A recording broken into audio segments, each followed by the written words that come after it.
Hello, welcome back to the Indian Wisdom Podcast. I am your host, Dr. Raj Balkaran. More importantly, we have a return of a very special guest to talk about some fascinating topics today. We have the lovely, talented Shantala Sriramaiah, who is the founder and the primary teacher at a platform called VedaStudies.com. We will learn more about that platform and their journey, but without further ado, welcome back to the podcast, Shantala. Thank you for inviting me. It's an honor to be here. And it's the second one, I think the second conversation we're having, and I'm very, very honored that you want to have me back here.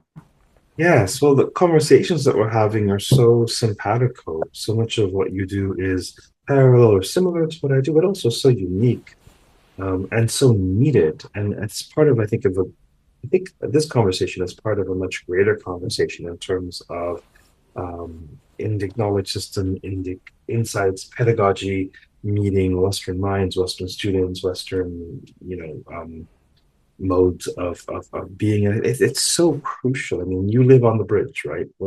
We live on bridges. I mean, we've made comfortable homes on these bridges, but nevertheless, we live at interstitial spaces, which I think is fascinating. Why don't you just remind folks a little bit about what happens at, say, at Veda Studies? What you do? So I teach how to recite texts from the Veda. And that's sort of my prime occupation. And around that, I teach, of course, other prayers and chants as well. Those are also not from the Veda, but still very ancient. And so from Puranas and, from the Mahabharata, Bhagavad Gita, even the Yoga Sutras, but recitation of these texts and, some theory around it. But my primary focus really is to bring attention, awareness to how Veda mantras are recited and sort of the very particular, specific rigor and training around how to recite the Veda and the method involved in it, etc. So it's that's my focus is that, and I then do a few things around it to sort of just make it a complete platform for serious folks in chanting practices. So that's really what I do in a nutshell. Yeah, I mean, for those listening, you may be well aware that we have Veda or Vedic as a class of text or a period of history referring to the oldest compilations of hymns, in the Hindu world, and also Vedic, much like the word kosher. I think of the word kosher. Yes, kosher means a particular dietary requirement in Jewish faith, but in common parlance, it means that it kosher is of a particular caliber of religiosity or philosophy. And Vedic, of course, the Puranas are not part of the Vedic period of the Vedic texts, but they are essentially Vedic culture, part of a Vedic thought or Vedic lifestyle. So, but with respect to this more stringent use of Vedic, Shantala has been extraordinarily blessed and gifted with preservation of rigorous lineal Vedic chanting that has been going on this earth for an extraordinarily long time, to the best of our scholarly knowledge. Vedic chanting is the oldest existing unbroken transmission of knowledge. I do not say this as an Indophile or a Sadhaka or any of that. I mean, in terms of what we know to be true of the ancient world, what we know to be true about the rigorous preservation of Vedic intonation. It is, to my knowledge, the oldest unbroken transmission upon this earth. And for it to be so, there has to be rigorous methods of preservation and dedicated folks such as yourself and perhaps some of your students who are willing and able to do so. So do you want to tell us a little bit? Folks will be able to tell from your bio that you you studied with your guru, Sri M.S. Sreenivasan, as one of the senior students. Um, um, Tell us a bit about, your role as sort of maybe perhaps student or member or initiate within Parampara. What is it like to be a traditional Vedic student? That's a really good question. What does it feel like to be a student in this parampara? For me, the first thing that sort of comes to mind is one, that it's just been this miraculous thing that's happened in my life, that that to come into such high caliber teaching and to receive it one-on-one in this one-on-one mentoring system, over a very long sustained period of time. I have had access to a type of methodology in teaching that I have really never learned anywhere else. And I come from a lifelong sort of a chanting practitioner family. And I learned, of course, there are some pedagogical tools there as well in the, Vedic world, so to speak, which is, loosely all kinds of chanting practices, but not Veda. And so there are some similarities.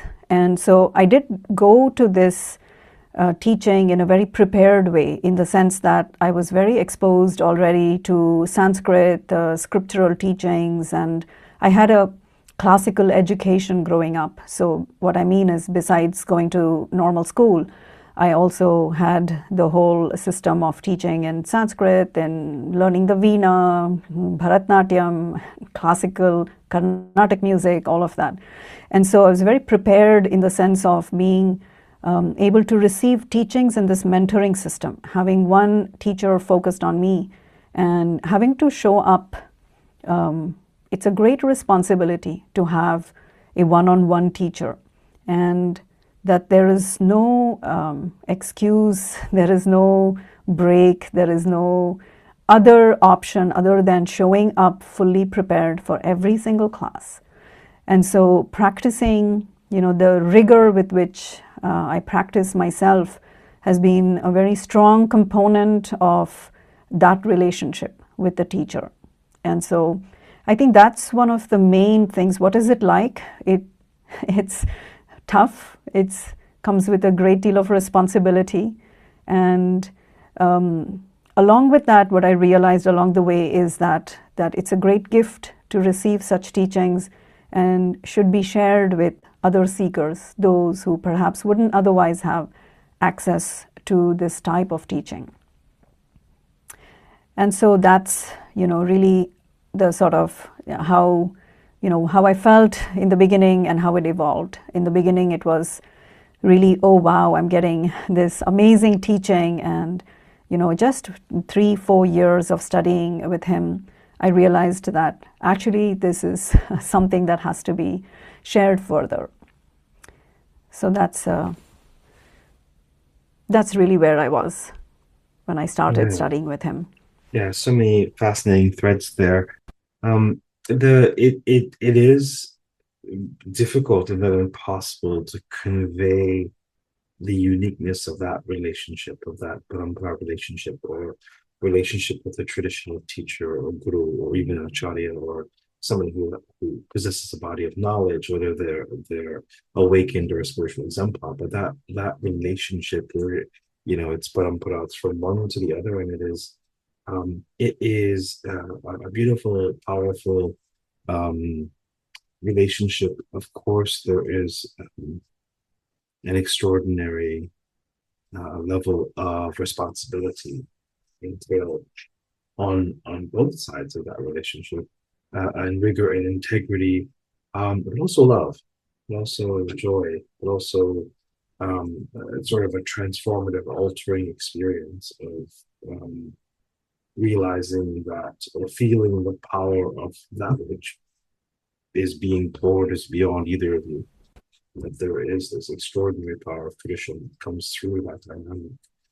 I've been extraordinarily fortunate to experience that. With respect to Vedic chanting, that sort of in adulthood, I sort of picked that up by osmosis, by visiting South Indian temples, I think.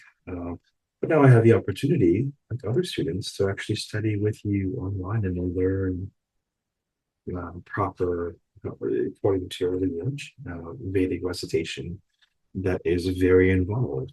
So we've talked a bit about sort of Shantala as student, as recipient, as holder of tradition.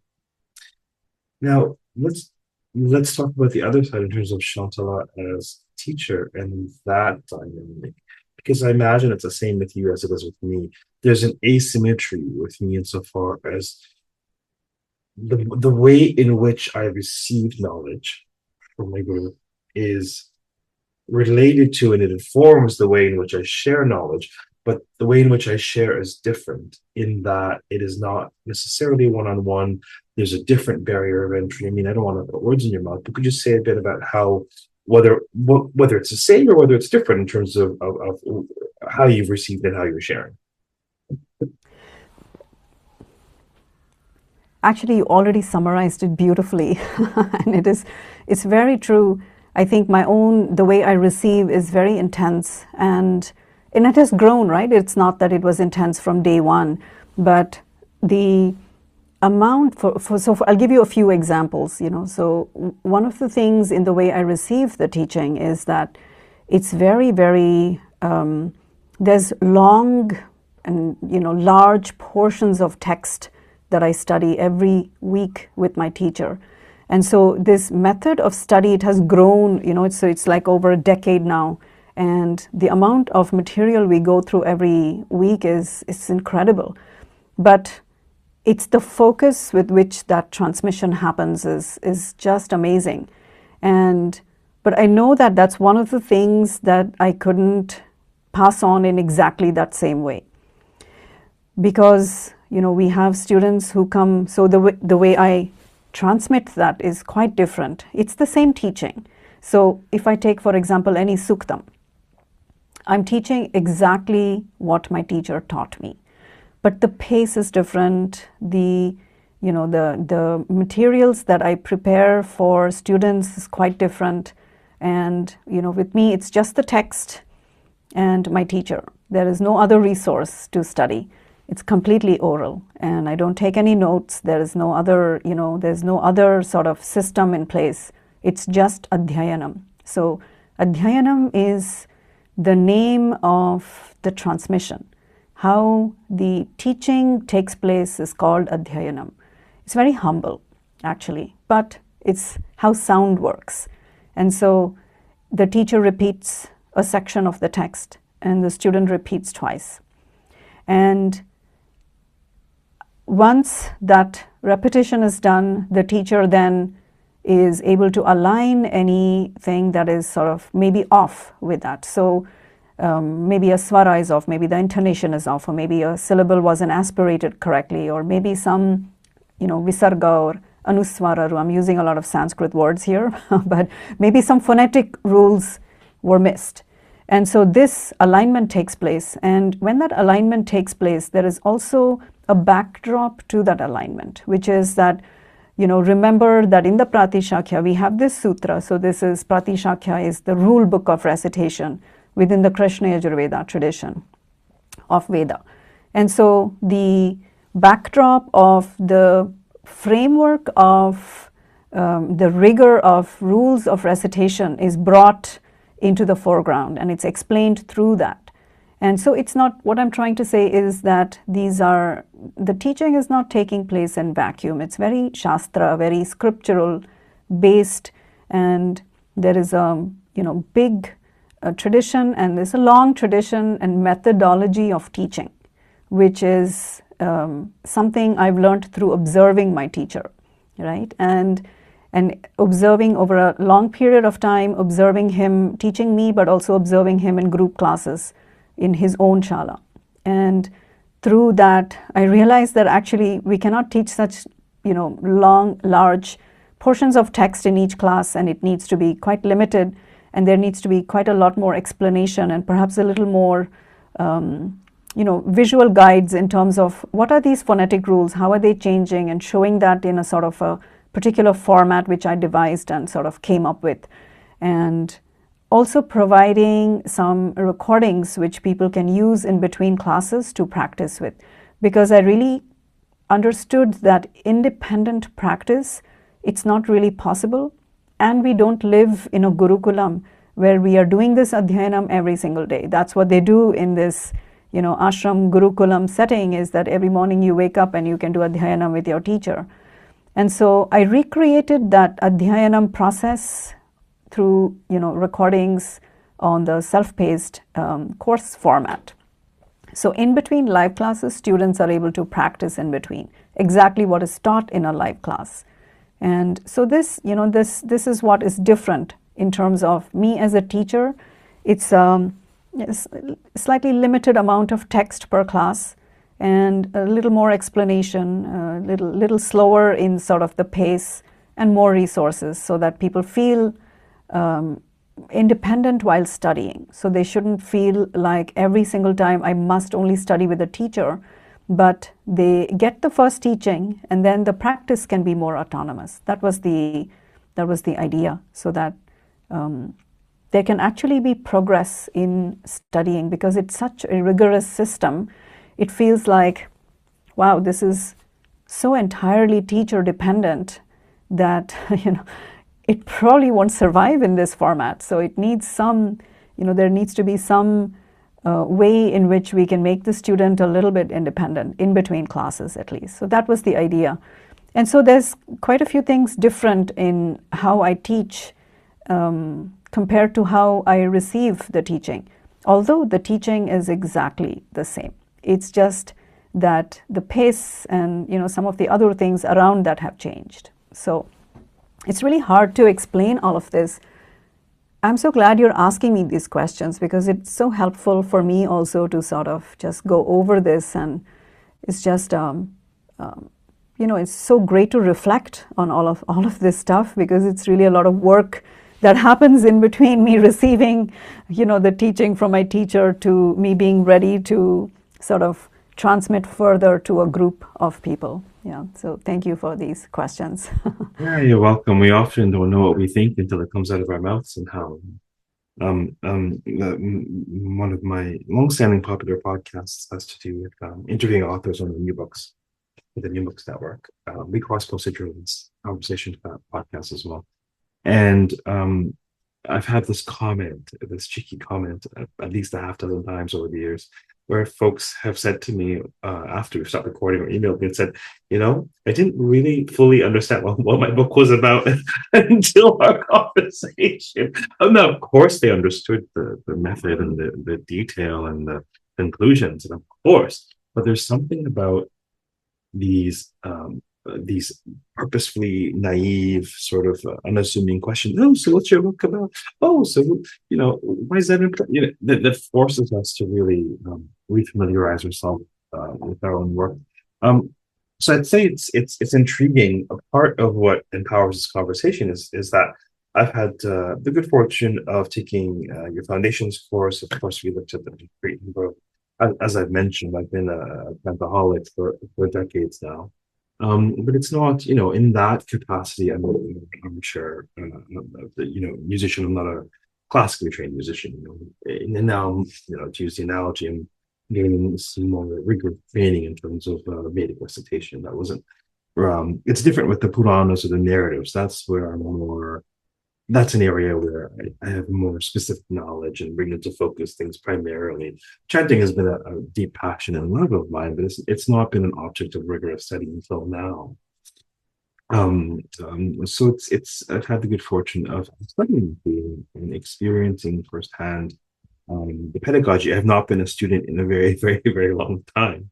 So I actually love, I've had thousands of Zoom calls. I love showing up on a Zoom call and, trying to hide, but for you calling me out, hello, Dr. Raj, nice to see you here. But either way, aside from you calling me out every now and then, I get to hide, and I get to receive, and I get to learn not just about Vedic chanting, but also learn about how other teachers teach. And we have this wonderful pedagogy of going through everything with a visual. And of course, there are so many visual learners in the world in general. Also, we live in a visual culture. I'm an auditory person.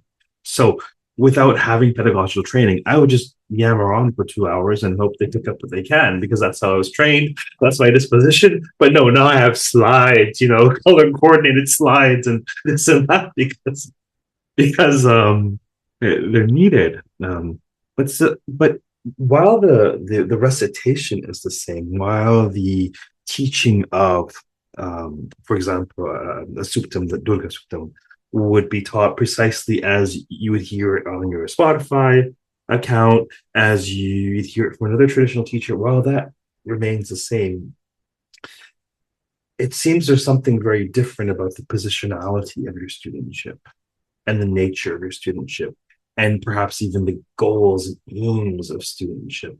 It may not be the case that they're all looking to present themselves as Vedic teachers or pass on what's being learned. So, I don't want to put any words in your mouth. I think we would love to hear about your studentship in this brave new world of the online Gurukula.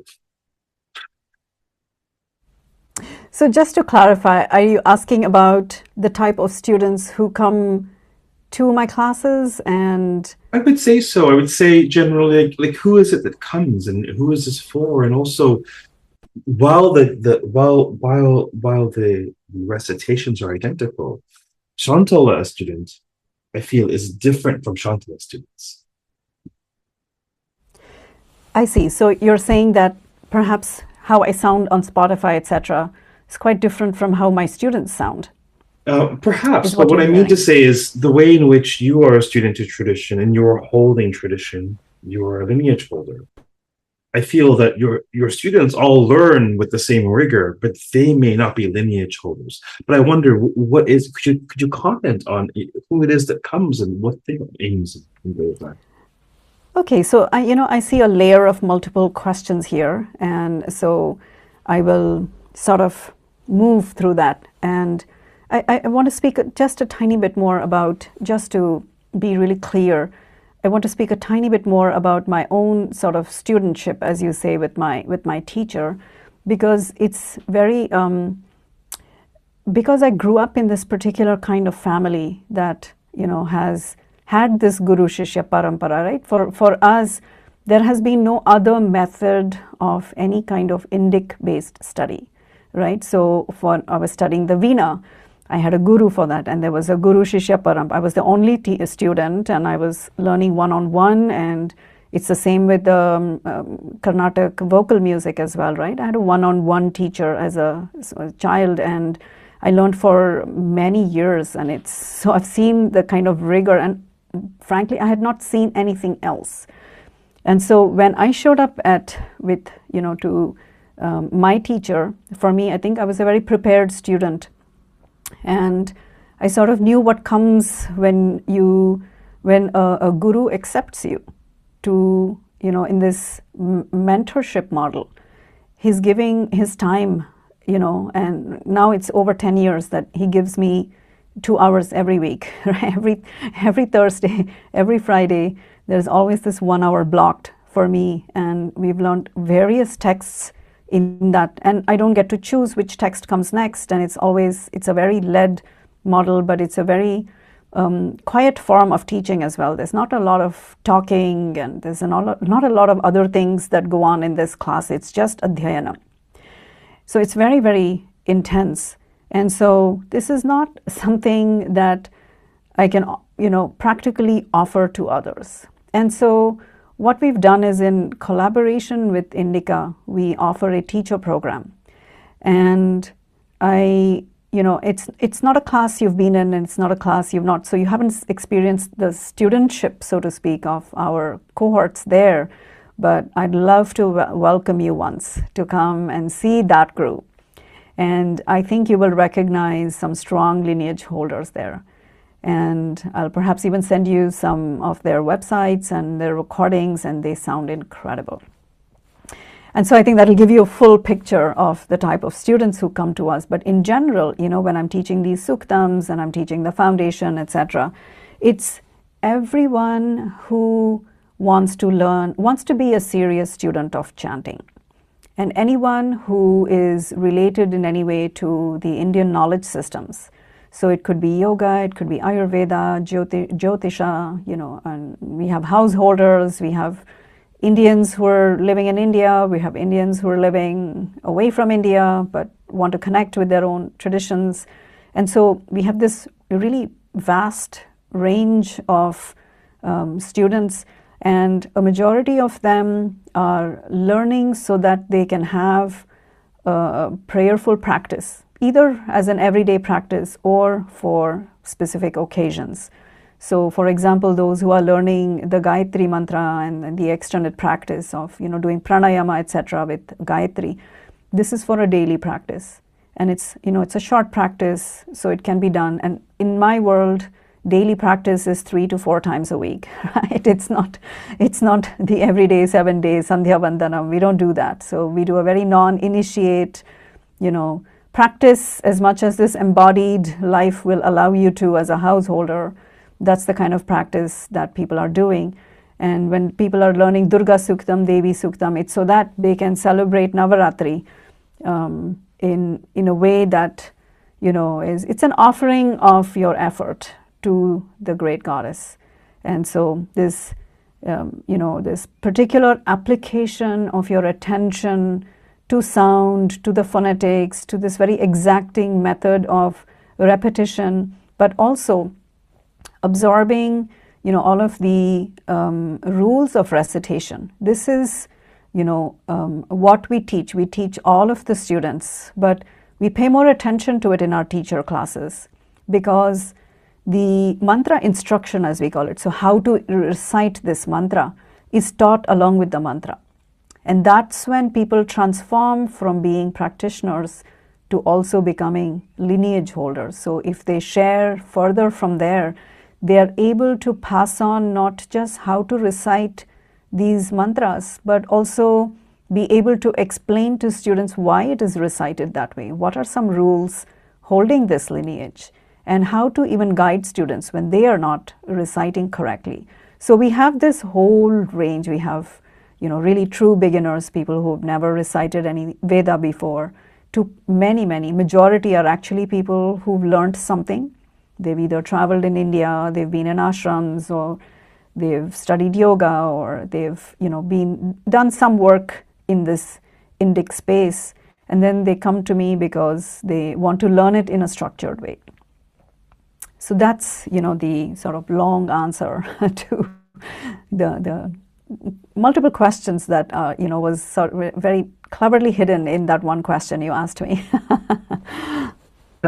Shamyatam. But I tend to ask compressed questions. I don't often realize it at the time. But they're sort of like, a teeny little pearl and you pour water and they open up over time. But you mentioned the word in passing that I think is really significant and crucial. And I would love for you to say more about this idea of the non-initiate, initiate versus non-initiate. I think I speak particularly when it comes to specific mantras like the Gayatri mantra. So in the tradition, and when I speak in the tradition, I just mean it's also a householder tradition, right? So in my world, growing up, Gayatri mantra was,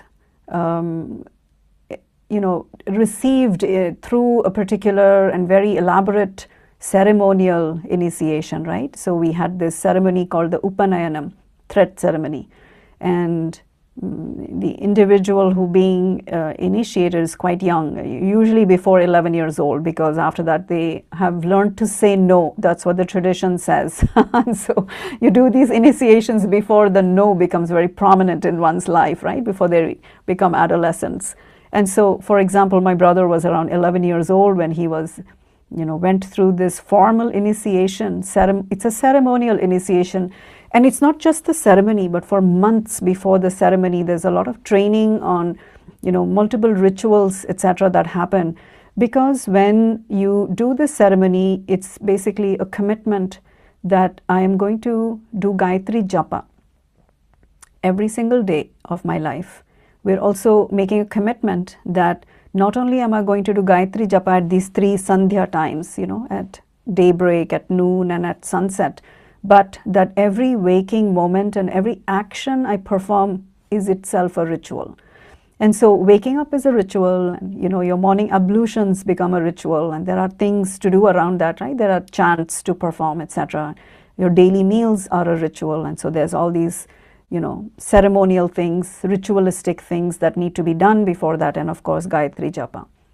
So now, if you consider our lives, I mean, this is, one is most of us don't have access to this initiation.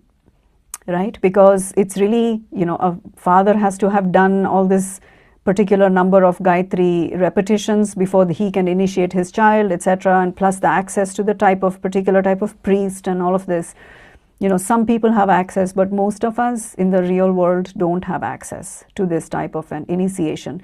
And the tradition is saying that if you were to recite the Veda, the person who recites the Veda is a person who's doing Gayatri Japa every day.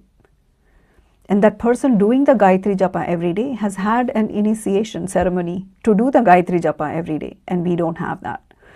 And so this is something I've, questioned the tradition, I've questioned my guru, and he very clearly said that in fact Gayatri Japa can be performed by anybody. The initiation is accessible to, yes, a particular, particular Hindu families, those who, opt in, etc. But even without, the Gayatri Japa is open source. It's open, it's available to everybody. It was revealed to Vishwamitra, a friend of the world, and he meant it for everybody's benefit, right? And so my very traditional guru, who is a Vedic Purohita, he told me that it is available to everybody. He has asked me to do Gayatri Japa for every occasion. Occasion, I mean every trouble, every confusion, and every sort of dilemma. The way he asks me to deal with it is by doing Gayatri Japa. And I have not had that ritual initiation, right? And so a very traditional Vedic Purohita is telling me I can do this initiation. And so he built for us a practice, and we call it the Gayatri Upasana, the contemplative practice of Gayatri. It's just the very core practice within this traditional Sandhya Vandana, which is what one does after initiation, but we removed the ritualistic parts of it, and we just do the sankalpa, the resolve that one needs to have to recite the Gayatri Japa. We perform the pranayama with it. The pranayama is done with it's not done with, the mechanical counting, but we do different mental recitations of different parts of the Gayatri mantra for inhalation, hold, exhalation. And after that, the body-mind complex is then ready to do the Gayatri Japa in a profound way. And we do only 28 repetitions of Gayatri, and then we close, right? So this is what I mean when I say non-initiate. There is no ceremonial initiation that we perform, that we offer. There is no Diksha. I'm not a guru, and I'm not a Purohit either to do those type of initiations. But I'm offering open source, what is available to mankind, to, people kind, everyone who has Shraddha. Shraddha is that you have an inclination to these practices and it feels right for you. And so you're in, right? So this kind of Shraddha. If you have that, these practices are available to you. And my guru has blessed me to share far and wide. He said, in Kannada, he says, in my language, he says, I asked him, can I share this forward? And he says, dharalavagi, which means you must generously share this, right? So, again, Beautiful. A long answer to your, question. Short answers are boring podcasts. We're good. It's always a sneak. And then I always like to just riff a little bit on what's being said before I queue up the next question. So much that's so beautiful. I think when I first started formally studying Hinduism, I was a rebel. I didn't do STEM. I did religious studies degrees. So when I first started studying Hinduism formally, this maybe was in 2003-ish, somewhere in there. A metaphor dawned on me that stayed with me throughout my years of studying and podcasting and speaking. But Indic tradition, while there are no shortage of precepts, principles, perhaps even do's and don'ts, Indic tradition deals more in dials than in switches. So rather than, of course, there are situations where, this is dharma, this is a dharma. Of course, we have that binary, but so much more often, especially when you, as evidenced in the epics and the Puranas and narrative, you see dials. You see sort of, it's not as if, oh, are you an initiate or are you a mlecha? Is that all there is? There's so much in between. There's so much benefit and engagement of tradition, irrespective of whether you are, as you say, that purohita, that traditional Vedic priest.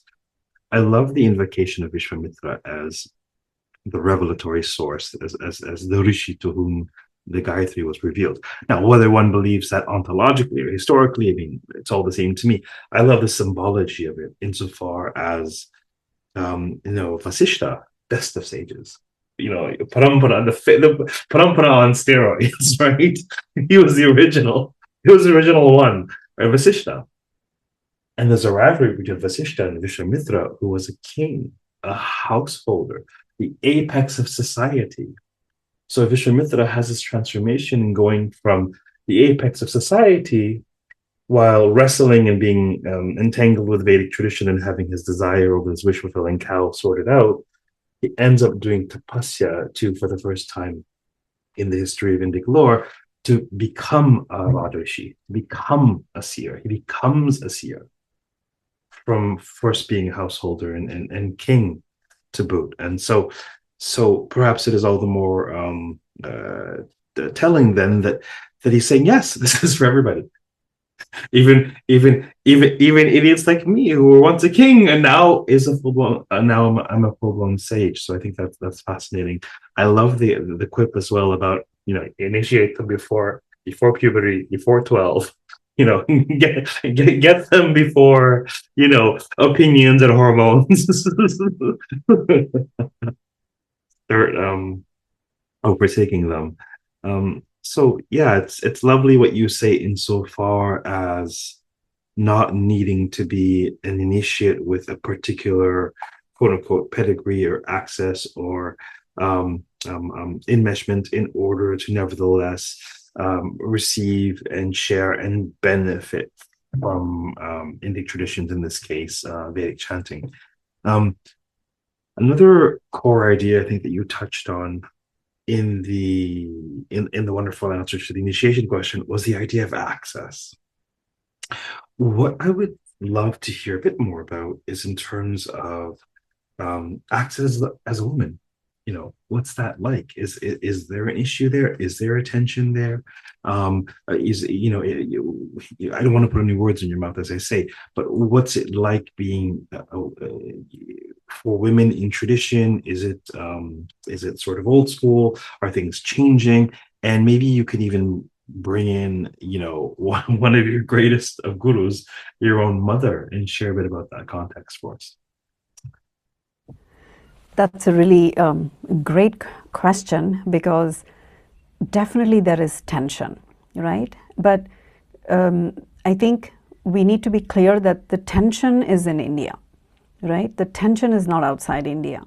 And so even now, when I was explaining the, initiation ceremony for my brother, etc., this is, something I often use in my own teachings. This example is that the ceremony still largely happens only for boys, and it's only men that are sort of signed off and initiated. The Diksha, all of this happens for men, and the Gayatri Japa is performed by men, all of that, right?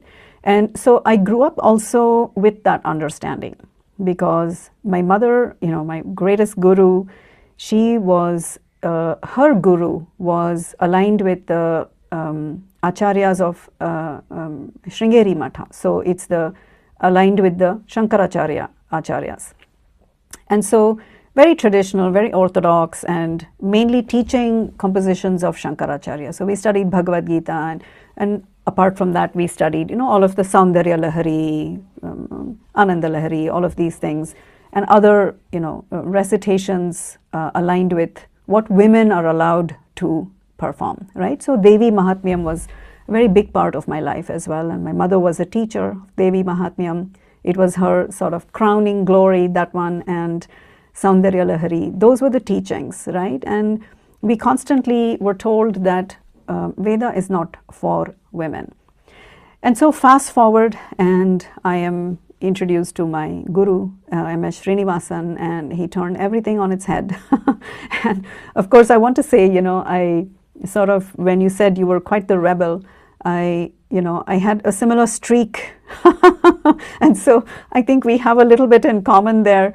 And so, for me, when this initiation was happening to my brother, I was always questioning. I was like, how come he's getting the gifts? How come he's getting all these cash gifts for, starting doing Gayatri Japa? And, so those were the things that triggered the questions, but it led somewhere very beautiful, which is that my parents allowed these questions to remain, and they were also, not fully able to answer it, but they allowed it to stay. And it was really when I started studying with my guru. And he told me there are no such restrictions coming really truly from the true tradition, right? Veda is not instructive. It is not telling us, what one can do and what one can't do, etc. So those things come later in the Dharma Shastra genre, right? And even there, I think it's widely misinterpreted what the role of the woman is in terms of these practices. And so if one aligns, one finds that you are, it's something you can make time for and do. There is, in fact, your gender is quite irrelevant. Your nationality is quite irrelevant. And who you were born to is certainly most irrelevant. So what is really relevant is, are you aligning with these practices? Do they do something to you? Do they make you want to come back to these practices? And are you, of the inclination where you're able to do this type of precise and attentive study of the mantras and recite, it's a repetition, exacting repetition, but also with understanding. And there has to be this daily, continuous practice to gain some competence in these mantras, to be able to recite it without error, without hesitation, and eventually memorize them so that it becomes muscle memory. This is the long-term goal of Vedic mantras. And so if you are inclined, you have the inclination to do this type of study and adopt these kind of practices, then it's for you. That's the only, question that is relevant. Nothing else is relevant. But yes, to answer your question on, is there tension? Are things moving? I think in pockets, things are changing. So there is the Ashravidya Ashram in South India. They are initiating girls. They're also performing this, Upanayanam ceremony for girls. There are a few Gurukulams only for girls. So there's, things, very positive things also happening. And I want to say that my guru, his daughter, he is blessed with a daughter who's brilliant. And she is a teacher of Veda. His wife is a teacher of Veda. And in the Veda Vidyalaya, the school of Veda that he teaches, about half of the students are women. And so it's one of the few, householder level Veda schools where where it's not yoga teachers and not a yoga community, but it's the Indian householder profile where women are actively studying Veda, and they're very, very good at it. And so, but there is tension, because there is still this odd YouTube video under which somebody will comment saying, you should not be reciting Veda.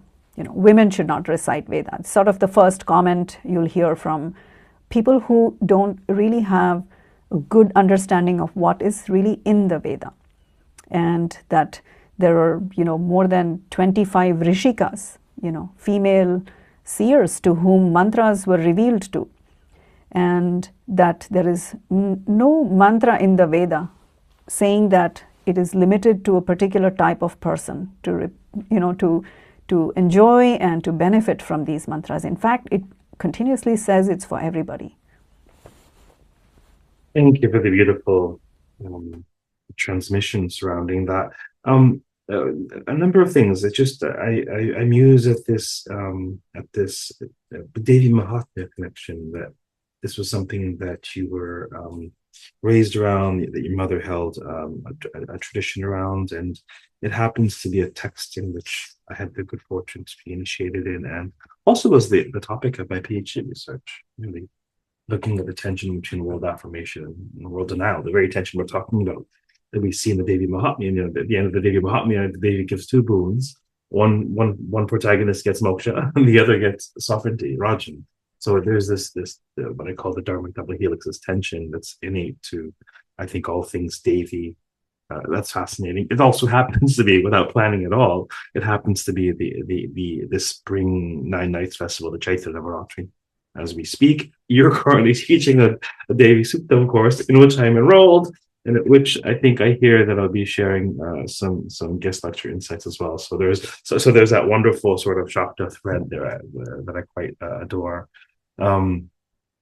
I love also this idea, and I see this day in and day out, that individuals, that skill sets ought to be, candidacy should be ascertained by skill set and qualities, not by demographics, right? Not by age, not by gender, color, orientation. This is the package. This is just the wrapper, right? So can the person show up? Can they take interest? Are they coachable? Do they have dedication? Do they have respect? And this has very little to do with the packaging. And so I love that insight is there, and I love the fact that you have a completely traditionally trained guru who is the face of tradition and parampara, one could perhaps say, and yet he has such a broad mind, a broad consciousness, insofar as looking beyond current paradigms or patriarchal imprints, or looking beyond culture. Is this not the mark of Atman? Is this not the mark of someone pursuing truth or wisdom beyond the cultural vacillations? An individual who can say, yes, you can learn whatever gender you're in, and yes, you may teach this to whomever may show up at your online school. I think it's extraordinary.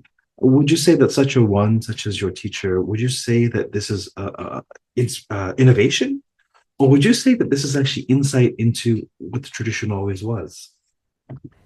This is exactly what I wanted to say, that my guru himself does not accept any accolades. He does not accept any praise around this sort of topic, because for him, he's just following the teachings of the Veda.